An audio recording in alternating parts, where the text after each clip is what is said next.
શ્વાસનો. એટલા માટે કબીર સાહેબ કહે કે આપણને દરેક શ્વાસમાં નામ લેવાનું. પણ અહીં તમને બીજું કારણ કહું તે એ કે આ મનને નિયંત્રિત કરવા માટે પણ શ્વાસ શ્વાસમાં નામ લેવાનું. અને જે મનનું નિયંત્રણ શ્વાસ શ્વાસમાં નામ લેવાથી થાય અને એના માટે જે મંત્ર વપરાય એ મંત્ર છે સોહમ. અને જે સોહમ શબ્દ છે એ સોહમનો અર્થ શાસ્ત્રોમાં તે પ્રમાણે આપેલો છે કે સો એટલે પરમાત્મા અને હમ એટલે જીવાત્મા. હવે એની જે ધારણા છે, જેવી રીતે વ્યક્તિને આ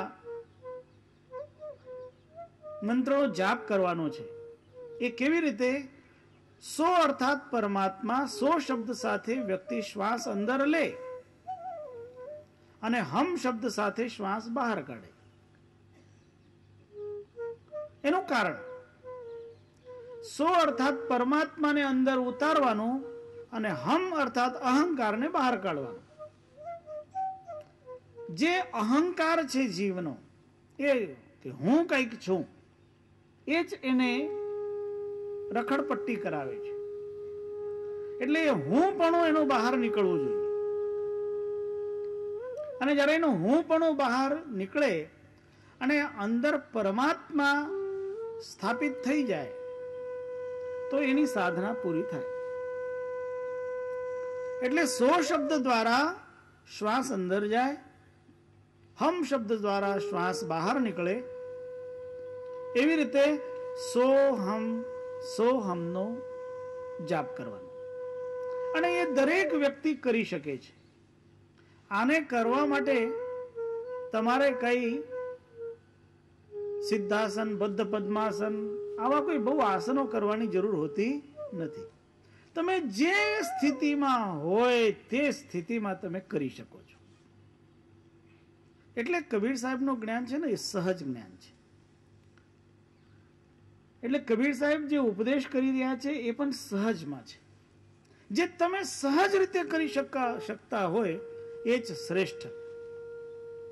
અને એવી રીતે સદગુરુ કબીર સાહેબ આપણને બિલકુલ સહજ સ્થિતિને સમજાવી રહ્યા છે.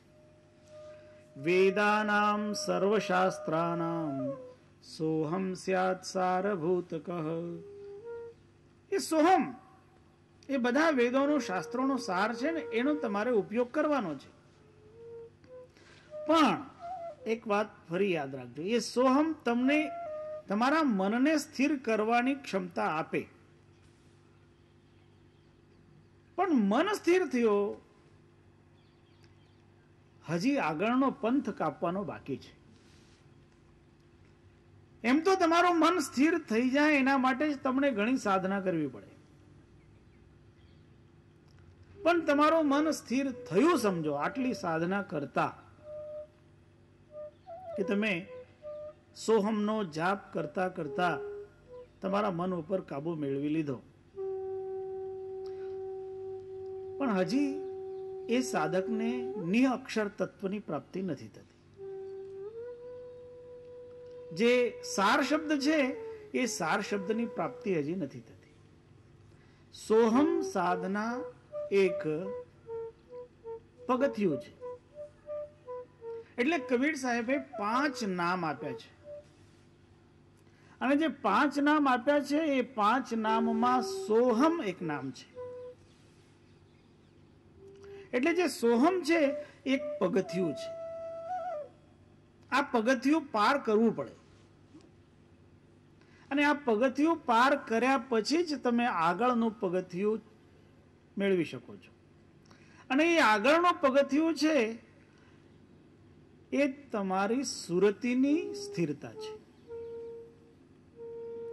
એટલે જ્યારે કબીર સાહેબ એમ કહે કે તન થીર, મન થીર, વચન થીર, સુરતી નિરતિ થીર હોય, કહે કબીરવા દાસ કો કાલ ન વ્યાપે કોઈ. કોને કાલ નહીં વ્યાપે? કોણ સાચી રીતે કાલ જઈ બને?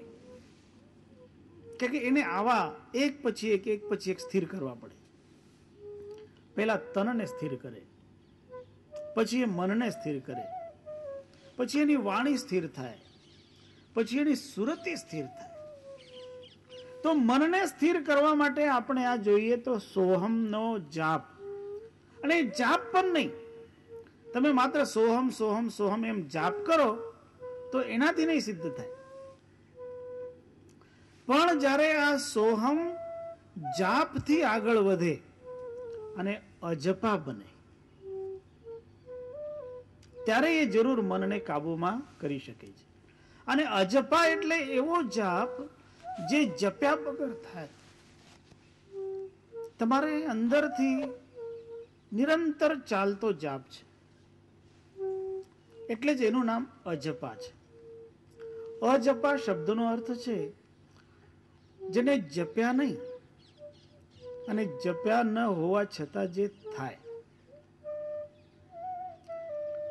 તમારે એના માટે કંઈક મોઢાથી કહેવું નહીં પડે, કહ્યું નથી તમે અને છતાં જાપ બન્યો, ત્યારે એ જાપ બને છે અજપા જાપ. અને એટલે જ એનું નામ અજપા છે. અ શબ્દનો અર્થ છે નહીં અને જપા શબ્દનો અર્થ છે જાપ. જે જાપ જપ્યા વગર થાય એ જાપનું નામ છે અજપા જાપ. તો એ જે અજપા જાપ છે એ બને કેવી રીતે? એ સાચી રીતે આપણે આપણા મનને શ્વાસોશ્વાસની પ્રક્રિયા સાથે જોડતા હોઈએ ત્યારે બને છે. એ સદગુરુ કબીર સાહેબ કહે, શ્વાસા કી કર સુમિરણી કર અજપા કો જાપ. તમે શ્વાસની સુમિરણી બનાવો અને અજપાનો જાપ કરો. અને એ અજપાનો જાપ કરતા હોય તો તમે એ સ્થિતિને પ્રાપ્ત કરી શકો જે સ્થિતિમાં આપણે કહીએ સોહમ આપોઆપ. સોહમ તત્વની ઉપલબ્ધિ થાય અજપાની અવસ્થામાં. અને જ્યારે માનવી અજપા જપે તો એ અજપાના લાભ કેટલા થાય એ પણ આપણે આ ગ્રંથમાં સદગુરુ કબીર સાહેબે સમજાવ્યું છે. જેમ જેમ વ્યક્તિ જાપ કરે તેમ તેમ એની અવસ્થા કેવી રીતે બદલાય. તો જાપમાંથી અજપામાં પ્રવેશ કરવો પડતો હોય, પણ અજપામાં પ્રવેશ કર્યો તેનાથી પણ સાર શબ્દની પ્રાપ્તિ નથી. અજપા પણ એક સીડી છે, એ પગથિયું છે. કારણ એ જે સોહમ શબ્દ છે એ સોહમનો પણ લય કરવો પડે છે. કારણ જ્યાં સુધી સોહમ સોહમ એવું આ મન બોલતો હોય ત્યાં સુધી ત્યાં મન છે ને સોહમ છે ને એ સોહમ જપવા વાળો છે. આ જુદા જુદા છે. પણ જ્યારે એક એકનો લય થતો જાય અને છેલ્લે એક જ શેષ રહી જાય, એ કરવા માટેના જે ઉપાય છે એને હવે સદગુરુ કહી રહ્યા છે. વેદાનામ સર્વશાસ્ત્રાનામ સોહમ સ્યાત સારભૂતકઃ તસ્યાપિ પ્રલયઃ કાર્યો જ્ઞાન યોગ બલેન ચ.